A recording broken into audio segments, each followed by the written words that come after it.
Hello everyone, welcome to my Disha academy and here I am Rishabh Pandey. और हम लोग आज डिस्कस करने वाले हैं इंडस वाटर ट्रीटी अपने इस सेकंड सेशन में द हिंदू बाइट्स के। तो गाइस जल्दी से सेशन को लाइक और शेयर कर दिए ताकि हमारे साथ और भी लोग जुड़ सके और हम लोग बहुत अच्छा डिस्कशन कर सके, ताकि आप अपने एग्जामिनेशन के आंसर्स को और अपने फैक्ट्स को बहुत अच्छे से तैयार कर सके मेरे साथ। तो जैसा कि सब जानते हैं कि द हिंदू बाइट्स में हम लोग इंपॉर्टेंट टॉपिक्स को कवर करते हैं और आज का जो हमारा टॉपिक है वो जीएस पेपर 2 पर बहुत फोकस करते हुए है। तो मैं बता दूं आज के टॉपिक का जो कोर रहेगा वो जीएस पेपर 2 रहेगा, तो इसके लिए आप इस टॉपिक को तैयार कर सकते हो। और आज के इस टॉपिक में आपको मिलने वाली चीज़ों में सबसे पहले मैं इंट्रोड्यूस करूंगा आपके सामने इंडस वाटर ट्रीटी। क्या है ये ट्रीटी, क्या था इसका बैकग्राउंड, तो वो सारी चीज़ें हम लोग पढ़ेंगे, साथ ही साथ फैक्ट्स को हाईलाइट करेंगे। Then we will be discussing important events जो हुए और साथ ही साथ एक क्वेश्चन। लेकिन शुरुआत करूंगा मैं उल्टा यानी कि क्वेश्चन के साथ। So let's see what is our question today. तो आज के क्वेश्चन की बात करें, देखो चीता को लेकर हमने प्रधानमंत्री मोदी का एक स्टेटमेंट देखा जब उन्होंने कहा कि वो दिन गए जब हम लोग कबूतर उड़ाते थे। तो कबूतर उड़ाना तो खत्म कर दिया, भारत ने चीता मंगाना शुरू कर दिया है और भारत भी चीते की रफ्तार से अब आगे बढ़ रहा है। तो लेट्स आंसर दिस क्वेश्चन। और मैं चाहूँगा आप लोग जल्दी से इस क्वेश्चन का आंसर कमेंट सेक्शन में कर दो, ताकि इसका जो करेक्ट आंसर है वो मैं आपको एक हार्ट तो दूंगा ही दूंगा, नेक्स्ट सेशन में आके पूरा डिस्कस भी करूँगा, ठीक है। तो इस क्वेश्चन को अगर हम लोग स्टडी करें तो consider the following statement. Recently Asiatic cheetah have been reintroduced in India's Madhya Pradesh Kuno's national park, पहला पॉइंट। दूसरा पॉइंट कहता है cheetah was officially declared extinct by the Indian government in 1952।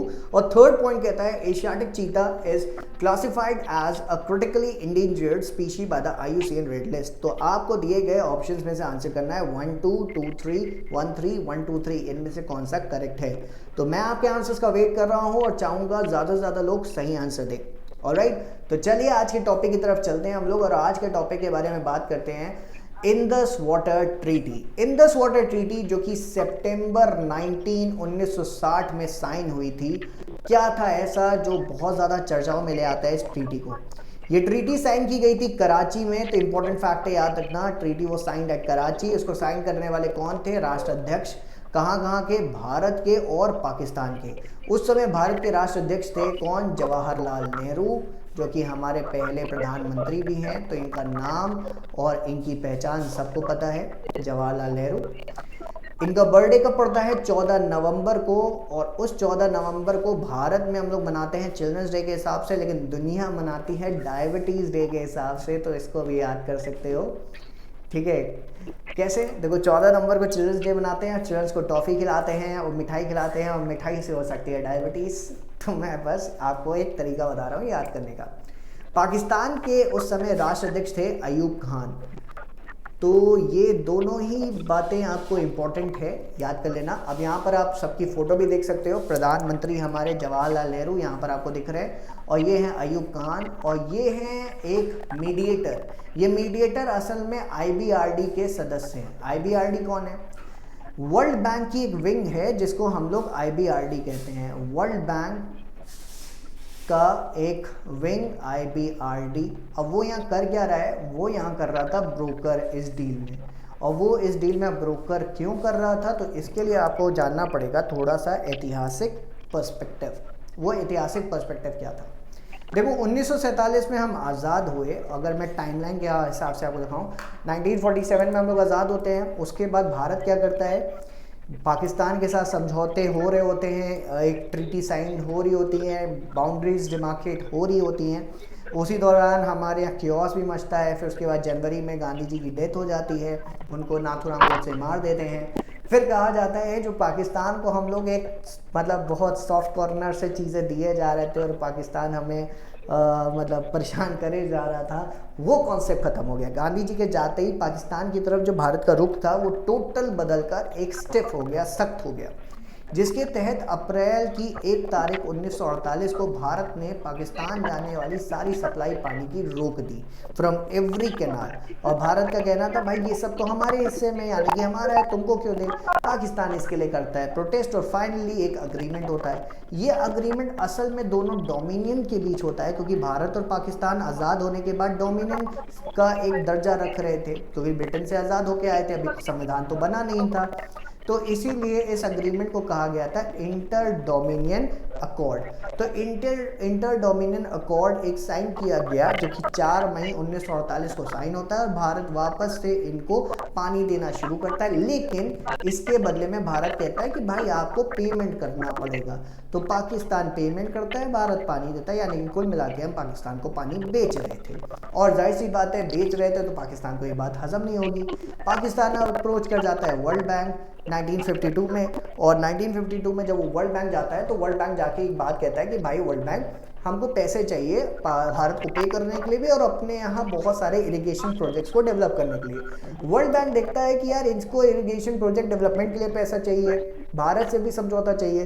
तो वर्ल्ड बैंक कहता है देखो एक बात हम पता है, तो दोनों कहते हैं क्या कि तुम भी पैसे मांगने आओ, क्योंकि इंडिया भी गया होता है अपने इरिगेशन प्रोजेक्ट्स के लिए, तुम भी आए हो, तो क्यों ना मैं तुम लोगों के बीच कुछ मीडिएट कर देता हूँ और तुम्हारी इस जो दिक्कत है ना इसको भी रिजॉल्व करवाता हूँ और आपको पैसे भी देता हूँ, क्योंकि जब आप लोग मीडिएट कर लोगे दिक्कतें रिजॉल्व हो जाएगी तो मैं भी पैसे खुल के दे पाऊंगा। अभी मेरे को लग रहा है कि प्रोजेक्ट के लिए मैं पैसे दे दूँ, प्रोजेक्ट ही ना हो तो क्या होगा। तो वर्ल्ड बैंक दोनों के बीच में एक मीडिएटर का काम करता है और फाइनली बहुत सारी टॉक्स के बाद 1960 के सितंबर में यानी कि 19 तारीख को एक पैक्ट साइन हो जाता है भारत और पाकिस्तान के बीच, जिसको हम लोग जानते हैं इंडस वाटर ट्रीटी के नाम से। इंडस वाटर ट्रीटी जो 1960 में साइन होती है, इसके तहत एक परमानेंट इंडस वाटर कमीशन बनाया जाता है, जिसको हम लोग शॉर्ट में परमानेंट इंडस कमीशन कहते हैं। अब परमानेंट इंडस कमीशन अभी फिर से हाईलाइट में था, क्योंकि अगर बोला जाए तो इंडस वाटर ट्रीटी के लिए ये जो परमानेंट इंडस कमीशन बना था इसकी 118th मीट हुई थी अभी रिसेंटली मार्च में 2022 के। तो फिर से ये टॉपिक हाईलाइट में था। फिर 19 सितंबर आ गई वो डेट जब ये ट्रीटी साइन हुई, तो फिर से ये हाईलाइट में आ गया। जो न्यूज़ में कोई भी टॉपिक आएगा तो उसमें हम लोग चर्चाएं करते रहेंगे, ठीक है। अब बात करें इंडस नदी की, तो सिंधु नदी हमारी बहुत पुरानी नदी है। अगर हम इंडस वैली सिविलाइजेशन के टाइम पर देखें और इवन ऋग्वेद में अगर आप जाओगे तो ऋग्वेद में सरस्वती और सिंधु ये दो नदियां हैं जो आपको बहुत ज़्यादा मिलती हैं। इंडस रिवर बेसिन दुनिया के सबसे बड़े रिवर बेसिन्स में से एक जाना जाता है, जो बहुत बड़ी आबादी को सपोर्ट करता है। इंडस की अगर बोला जाए उद्गम को, तो उद्गम इसका तिब्बत से होता है और तिब्बत आज चाइना के कब्जे में है, तो हम कहें तो चाइना से होता है। अब तिब्बती भाषा में इसका नाम क्या है, क्योंकि तिब्बत से उद्गम हो रहा है तो वहाँ पर कोई ना कोई नाम भी रखा गया होगा। वहाँ पर इसका नाम है सिंगी खम्बई, वहाँ पर इसका नाम है सिंगी खम्बई। सिंगी खम्बई जिसको इंग्लिश में कहेंगे लायंस माउथ। तो लायंस माउथ यानी कि सिंगी खम्बई के नाम से जानी जाती है ये नदी, और फिर तिब्बत से होते हुए ये भारत में आती है इंडिया में। इंडिया से होते हुए देखा जाए तो पाकिस्तान और अफ़गानिस्तान में भी टच करती है। तो 4 कंट्रीज़ इसका पार्ट बन सकते हैं, लेकिन क्योंकि अफ़गानिस्तान में सिर्फ टच करती है इसलिए हम अफ़गानिस्तान को यहाँ पर ज़्यादा इनिशिएट नहीं करते, ठीक है। अब सबसे ज़्यादा फ्लो करती है इंडिया और पाकिस्तान के रीजन में, तो ये बन जाते हैं इसकी मेजर कंट्रीज़ जो यहाँ पर डिस्प्यूट और टॉक्स में हमेशा हमें दिखाई देते हैं, ठीक है। तो इतनी बातें मेरे ख्याल से सभी को क्लियर हो चुकी होंगी और एक एक बात तो दिमाग में बैठ चुकी होगी। अब आता है कि सर इंडस वाटर ट्रीटी थी क्या, क्या चीज़ें हामी भरी गई। देखो इंडस और उसके साथ 5 नदियाँ और आती हैं जो कि उसकी ट्रिब्यूटरीज है, सहायक नदी हैं। तो हुआ क्या, एक वर्चुअल लाइन ड्रॉ की गई। वर्चुअल मतलब जो लाइन दिख नहीं रही थी, बस वर्चुअली एग्जामिन कर ली गई, मान ली गई, और उसके तहत इंडस और उसकी जो सब ट्रिब्यूटरीज थी उनको 2 पार्ट में डिवाइड कर दिया गया। एक पार्ट किया गया ईस्टर्न और दूसरा पार्ट किया गया वेस्टर्न। वेस्टर्न पार्ट उठाकर पाकिस्तान को दे दिया गया, जिसमें 3 नदियां आ रही थी, इंडस, झेलम और चिनाब। शॉर्ट में याद करना हो तो ICJ के तहत याद कर लो। अब ICJ मतलब इंटरनेशनल कोर्ट ऑफ जस्टिस ना याद करना, उसका हेडक्वार्टर हेग में है, ठीक है। तो उसको मत यहाँ पर याद रखना। वैसे तुम इस तरीके से याद भी कर सकते हो, क्योंकि ICJ में अभी हम लोग देखे थे कि मसला भारत लेके गया था, ठीक है, क्योंकि पाकिस्तान आए दिन कुछ ना कुछ करता रहता है। और इधर भारत की तरफ देखें तो ईस्टर्न साइड पर रवि, ब्यास और सतलुज, इसको ऐसे याद रख सकते हो। भारत में RBS है, रॉयल बैंक ऑफ स्कॉटलैंड, और वहाँ पर ICJ। तो ट्रिक है बेसिकली याद करने के लिए। अब इस ट्रीटी के अकॉर्डिंग हुआ क्या, इस ट्रीटी में बेसिकली फाइनलाइज कर दिया गया कि ईस्टर्न रिवर को एक्सक्लूसिवली यूज़ कर सकता है इंडिया, एक्सक्लूसिवली यानी कि पूरी तरीके से भारत का हक होगा। लेकिन अगर बात करें वेस्टर्न रिवर्स की, तो यहाँ पर पाकिस्तान को एक्सक्लूसिव राइट मिला तो सही, लेकिन ये एक्सक्लूसिव राइट 80% वाटर का मिला, 20% वाटर के लिए इंडिया को राइट्स दिए गए बशर्ते कुछ प्रतिबंधों के साथ। इंडिया को कहा गया कि आप इस वाटर को यूटिलाइज कर सकते हो बशर्ते आपको कुछ बातें माननी होगी।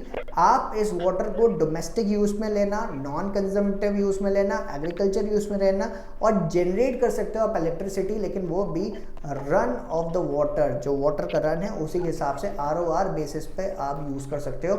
और आप बहुत ज़्यादा कोई बड़ा प्रोजेक्ट इस पर नहीं बना सकते। इंडिया को बाद में थोड़ा सा एक परमिशन देते हुए कहा गया कि अगर आप थोड़ा स्टोरेज करना चाहते हो, स्टोरेज चेंबर बनाना चाहते हो, तो 3.6 मिलियन एकड़ फीट तक का आप एक स्टोरेज सप्लाई भी यहाँ बना सकते हो। So these were the things which were permitted to India by this agreement from the western rivers. ठीक है, ईस्टर्न का तो पूरा स्वामित्व भारत के पास है। तो अभी आपको वो 6 नदियाँ याद हो गई, 6 को 3-3 के 2 पार्ट में डिवाइड किया गया, वो याद हो गया। किसके पास किस नदी का राइट गया ये भी याद हो गया होगा मेरे ख्याल से, एवरीबॉडी क्लियर। अब बात आती है क्या इंडिया ये क्यों किया, मतलब इंडिया ये बेसिकली कर क्यों रहा है। देखो, एक होता है इंटरनेशनल जियोपॉलिटिकल सेटअप में काम करना।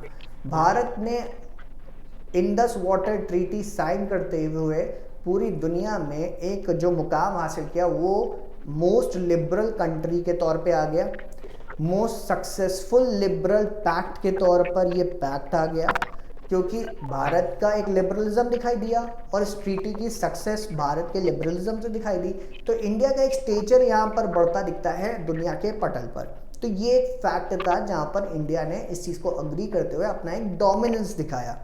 अब इसके बाद इंडिया ने क्या किया, इंडिया ने कहा कि भाई देखो, मेरा हिस्सा तो मेरा हिस्सा है ना, वो तो तुम्हारा है नहीं। तो इंडिया ने उसको टैप करना शुरू किया। तो यहाँ पर आप एक थ्योरी देख सकते हैं, तो मैं थोड़ा सा डेप्थ में आपको थ्योरी दिखाता हूँ। देखो, हिस्ट्री जैसे इंडिपेंडेंस के टाइम पर एक बाउंड्री लाइन बन गई भारत और पाकिस्तान की, उसने इंडस बेसिन को भी डिवाइड कर दिया। 2 मेन इरिगेशन हेडवर्क्स जो पाकिस्तान के थे, जिसमें कि एक था माधोपुर रावी नदी पर, फिरोजपुर सतलुज नदी। अगर ध्यान दो तो रवि नदी और सतलुज नदी दोनों ईस्टर्न नदियां हैं जो भारत के हिस्से में आई, RBS में, याद रखो। ठीक है, तो ये पंजाब में वाटर सप्लाई करती थी और भारत के हिस्से में जब आ गई तो भारत ने सप्लाई रोक दी थी, जैसा मैंने पहले ही बताया था। पाकिस्तान इस डिस्प्यूट को उठाता है, फिर नेगोशिएशंस करने IBRD आता है। तो IBRD का full form international bank for reconstruction and development, world bank की विंग है, और इंडस वाटर ट्रीटी साइन होती है। ठीक है, तो ये सारी बातें मैं आपको पहले ही बता चुका हूँ। ठीक है, ट्रीटी कंट्रोल देती है इंडिया को ईस्टर्न रिवर और पाकिस्तान को वेस्टर्न रिवर पर। ना अब थोड़ा सा एक्स्ट्रा फैक्ट बताते हैं। तो होता क्या है, इंडिया ने अपने RBS यानी कि रवि, ब्यास और सतलुज पे अलग अलग डैम बनाए। रवि पे इंडिया ने बनाया 3 डैम, आप यहाँ पर देख सकते हो। बेसिकली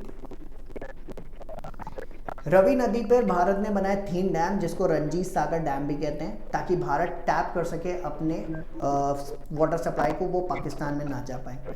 इसके अलावा भारत ने क्या किया, रंजीत सागर डैम जो कि उसने रवि नदी पर बनाया था, फिर वो पहुंचा ब्यास नदी पर। ब्यास नदी पर हमने सबसे पहले पोंग डैम बनाया, यहाँ पर देख सकते हो ब्यास नदी, ये पोंग डैम। और इसी ब्यास नदी पर यहाँ पर हमने पैंडो डैम बनाया। तो 2 डैम हमने उठाकर ब्यास नदी पे बना दिया। फिर सतलुज पे आए तो सतलुज पे हमने भाखड़ा डैम बना दिया। तो ये डैम के साथ साथ हमारी मंशा अभी पूरी नहीं हुई थी, हम आगे बढ़े और हमने Madhopur Beas link project start कर दिया। इसी के साथ हमने ब्यास और सतलुज लिंक प्रोजेक्ट स्टार्ट कर दिया। फिर हमने इंदिरा गांधी नहर प्रोजेक्ट स्टार्ट कर दिया और इन सभी प्रोजेक्ट्स की मदद से हमने 95% वाटर टैप कर दिया। लेकिन अभी भी 2 मिलियन एकड़ फीट पानी पाकिस्तान में फ्लो कर रहा था और हम नहीं चाहते थे कि पानी अभी भी पाकिस्तान में जाए। तो फिर हमने सोचा कि क्या करें भाई, अभी भी कुछ ना कुछ तो करना ही चाहिए।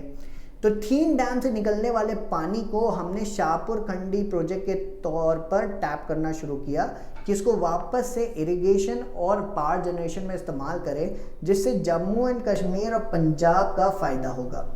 और इस प्रोजेक्ट को पूरे देख रेख में इस समय पंजाब सरकार बना रही है, बाकी परव्यू तो गवर्नमेंट ऑफ इंडिया का है ही है।